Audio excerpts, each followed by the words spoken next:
प्रणाम आप सभी को। मैं पुष्पा मिश्रा और मैं एक बहुत समय से मेरे मन में ये आता था मैं सबकी मदद करूं और समाज सेवा करूं।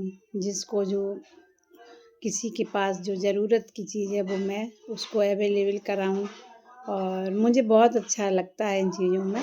तो सच में मैं और करना भी चाहती हूँ, करती भी हूँ।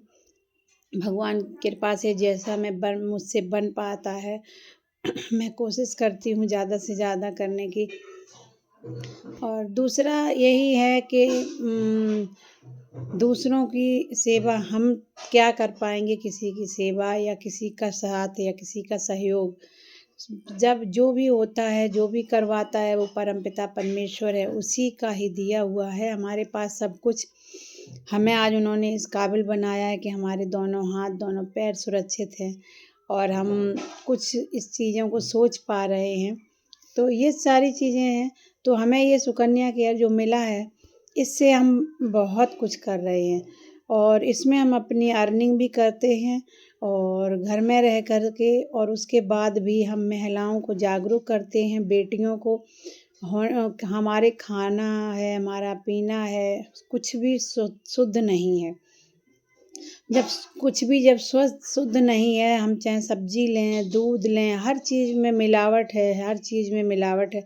तो हमारी जब हम जो और खाना तो हमें वही है, जब हम वो खाते हैं तो फिर हमारी बॉडी भी हमारी उसी तरह से परेशान होती है और हम बीमार होते हैं और हम डॉक्टर के पास हमें जाना पड़ता है। तो वही मैं चाहती हूँ कि मैं पूरा तो ठेका नहीं उठा पाऊँगी, लेकिन ये है, मैं मान लो अगर मैंने 10 महिलाओं को भी उनके पीरियड से रिलेटिव 10 बच्चियों को मैंने उनकी पीड़ा को कम कर दिया तो समझ लीजिए मेरे लिए, अगर 10 महिलाओं में से एक भी महिला को मैंने उस दर्द से मैंने छुटकारा दिला दिया तो मेरे लिए बहुत है। जीवन में बहुत कुछ करने के लिए सोचना ये गलत है, लेकिन हाँ, कुछ करने के लिए थोड़ा ही सही करना ज़रूर चाहिए। तो मैं जो काम कर रही हूँ और तो मुझे बहुत अच्छा भी लगता है। और दूसरा ये टिश्यू पेपर है, बिल्कुल कागज़ है, ये ना इसमें प्लास्टिक है, जो कि हमारी जो बेटियां हैं, महिलाएं हैं, इस पैड को जो सैनिटरी नैपकिन होता है उसको यूज करके जो फेंक देती हैं, कूड़े में फेंकती हैं। कूड़ा भी कहीं फेंका जाता है, फिर वो वहाँ से भी कहीं खेतों में या कहीं पहुँच जाता है, तो वो हमारी ज़मीन को बहुत ज़्यादा दूषित करता है। जब हमारी ज़मीन को दूषित करता है तो हमारे पर्यावरण को भी दूषित करता है। फिर वही पर्यावरण हमें जब हम सांस लेते हैं, उस ऑक्सीजन को खींचते हैं अपनी तरफ, तो वही हम अंदर जब हम उसको ले जाते हैं तो हमें हानिकारक होती है। तो हम इसीलिए इसमें हैं कि इसको हम जिस भी बेटी को यूज कराएंगे तो वो कम से कम हमारे पर्यावरण को भी दूषित होने से हमारा साथ और सहयोग करेगी और और दूसरा वो खुद भी स्वस्थ रहेगी। इसका मैं 100% गारंटी लेके बोल रही हूँ। आपका पीरियड से रिलेटिव कोई भी समस्या है, कोई भी XYZ, 100% इस पैड से, इस नैपकिन से ठीक होता है। ये नैपकिन बहुत अच्छा है। दूसरा इसमें मतलब बहुत खुशी होती है, हमारे जो गुरुजी हैं वो मीटिंग कराते हैं, वो हमें बहुत चीज़ों का ज्ञान देते हैं, आध्यात्मिक तरीकों के बारे में बताते हैं। ऐसा नहीं है कि वो इसके बारे में बताते हैं, बाकी की हमारी जो मीटिंग होती हैं उसमें बताया जाता है, लेकिन हमारे जो इसके जो डायरेक्टर गुरुजी हैं हमारे, वो हम लोगों को आध्यात्मिक तरीके से जोड़ते हैं। हमें क्या करना चाहिए, हमारे लिए क्या अच्छा है, आए हैं तो हम किस लिए आए हैं, क्योंकि उन्होंने सारे पुराणों को पढ़ रखा है। तो पुराणों में जो लिखा है वो बिल्कुल सत्य है। एक सुर सर्वोदय एक किताब है, उसमें हमारी जो भविष्यवाणी हमारे गुरु जन, हमारे संत महात्मा थे, तो वो उन्होंने पहले से ही लिख के सब कुछ रखा था। वो उसमें भविष्य पुराण है, एक भविष्य पुराण है, तो उसमें सब कुछ लिखा है। ये जो युद्ध चल रहा है वो भी उसका भी उसमें वर्णन दिया गया है। और इसको मान ली, और जो अभी हमारा 2025 आने वाला है बहुत ही ज़्यादा घातक है। हम लोग जितना पूजा पाठ हवन करेंगे उसमें गायत्री परिवार में भी हम लोगों को वो बताते हैं। आप कहीं भी सुनिए, आजकल तो सोशल मीडिया इतना है तो सब कुछ है आपके पास। अगर आपके पास में समय है, आपके पास में टाइम है, आपको ज़रूरत है, आप जान रहे हो कि मुझे इस जीवन के लिए सिर्फ काम खाना और निकालना ही नहीं है, जीवन के लिए बहुत कुछ करना ज़रूरी है। और जिसको कोरोना के टाइम में लोगों के पास बहुत पैसे थे, लेकिन फिर भी लोग उनको अपने परिवारजनों को, अपने घनिष्ठ मित्रों को नहीं बचा पाए, क्योंकि ऐसा नहीं था कि ऑक्सीजन नहीं था दुनिया में, ऑक्सीजन था लेकिन उनके लेने की क्षमता नहीं थी। दूसरा, एक स्ट्रॉन्ग बनाइए अपने आप को, कोई भी परिस्थिति हो उससे आप बाहर निकलने का कोशिश कीजिएगा। आने वाला जो हमारा समय है बहुत ही ज़्यादा भयंकर आएगा, कोरोना से भी ज़्यादा 26 रहेगा, 25 में शुरुआत हो जाएगा। तो क्या करोगे उस पैसे को? अगर ये जीवन रहेगा और जीवन के इस हाथों से किसी का कल्याण होगा तो वही आपके साथ जाएगा। न सोना साथ जाएगा, न चांदी साथ जाएगी, सिर्फ जाएगा तो आपका कर्म साथ जाएगा। कर्म ही प्रधान है, तो इसीलिए कर्म को करते रहिए। कर्म है क्या? कर्म करते करते भी अगर आप भगवान का ध्यान करते रहिए, कुछ भी करिएगा आप भगवान को स्मरण करिएगा। और ज़रूर अपने आने वाले भविष्य, आप आने वाले कल को आप सुंदर बनाइएगा और खुश रहिएगा।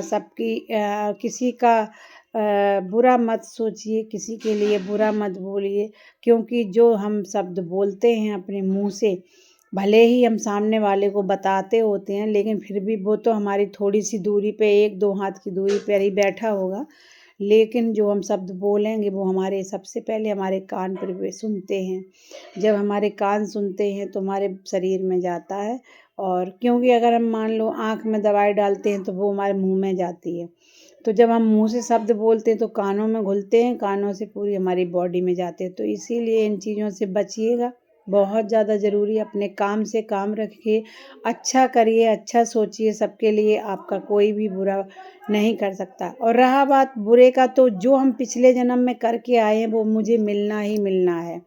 वो तो ये हो सकता है, ये हो जाएगा कि हम कर्म करते रहेंगे तो वो हमारा कम हो जाएगा।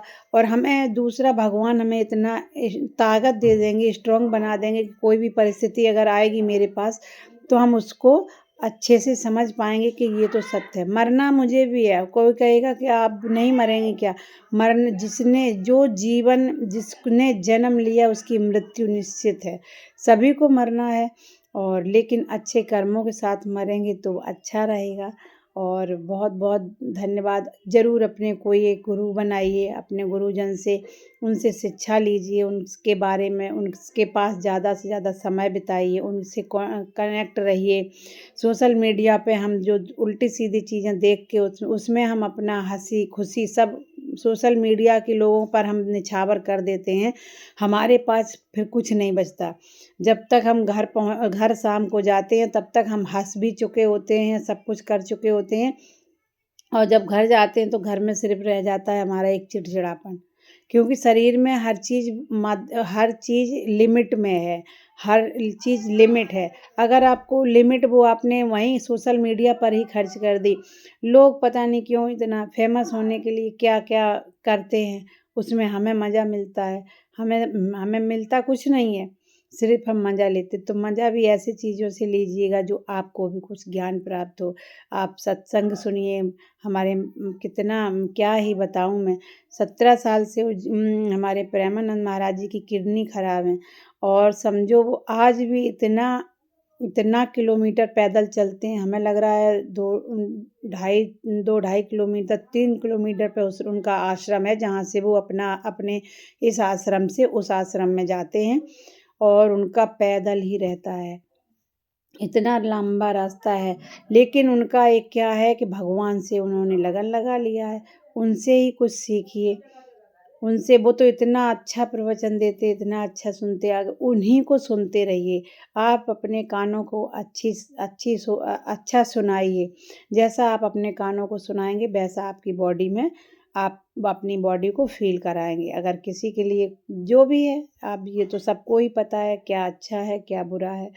तो इसीलिए आप सभी लोग ज़्यादा से ज़्यादा अपने गुरुजनों के, अगर आपने गुरु हैं तो उनको सानिध्य में रहिए, उनसे कनेक्ट में रहिए, ज़रूर उनकी बातों को सुनिए।